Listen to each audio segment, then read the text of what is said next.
जी। तो सुनिए यहाँ पे, ये है माना गाँव और जो प्राचीन नाम है इसका ये मणिभद्रपुरी के नाम से जाना जाता है। तो ये भारत सीमा का पहले तो आखिरी गाँव था।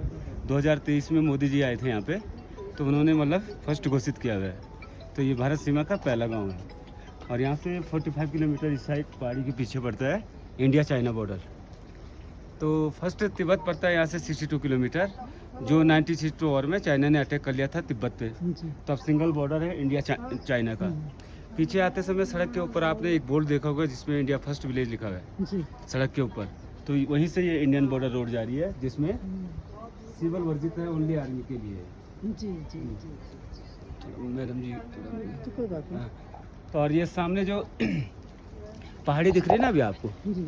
तो ये है नारायण पर्वत हाँ। और ये पीछे साइड में है ये नर पर्वत है। जी। तो सतयुग में नारायण रूप होता है इनका, द्वापर युग में यही कृष्णार्जुन बनते हैं। और सामने जो येलो व्हाइट कर जो टेम्पल दिख रहा है ना अभी आपको छोटा, जी, जी, तो ये माता मूर्ति का मंदिर है। ये धर्म की पत्नी है, धर्म मतलब यमराज। जी। तो ये नारायण जी की मदर है। तो यहाँ पे साल भर में एक बार सितंबर के महीने में बावन द्वादशी का बहुत बड़ा मेला लगता है। उस दिन बद्री स्थल के जो मेन पुजारी है रावल जी, तो नारायण जी की मूर्ति के साथ इस स्थल पे आते हैं और उस दिन माता का श्राद्ध मनाते हैं और साथ ही साथ यहाँ पे सांस्कृतिक कार्यक्रम भी चलते हैं। जी। ये 15 सितंबर को तो यहाँ पे बावन द्वादशी का मेला हो चुका है। जी। धन्यवाद। जी हाँ, अब अभी ये बीच वाली जो पहाड़ी दिख रही है अभी आपको, जी। जिस पे बादल उठ रहे जी, हैं, जी, जी। तो इसको कहते हैं अलकापुरी पर्वत। तो ये कुबेर जी की राजधानी है अलकापुरी और अलकनंदा नदी का उद्गम स्थल भी इसी पहाड़ी से अलकापुरी से। और ये वाटरफॉल नज़र आ रहा है सामने, जी, वो आ रहा है छोटा सा। ये झरना दिख रहा है हाँ, आपको, हाँ, बिल्कुल बीच में आ रहा है वो।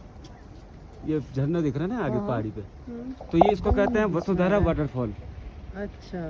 तो मतलब वहाँ पे श्री अष्टवसु ऋषि ने 1000 वर्ष तक तप किया था और उनके तप के तेजस से वाटरफॉल उत्पन्न हुआ है। तो उसकी धार्मिक मान्यता यह है, जो पुण्य आत्मा लोग होंगे तो केवल उन्हीं पे वाटरफॉल के बूंद पड़ते हैं, अन्यथा आम आदमियों पे जल के छींटे बिल्कुल नहीं पड़ते हैं।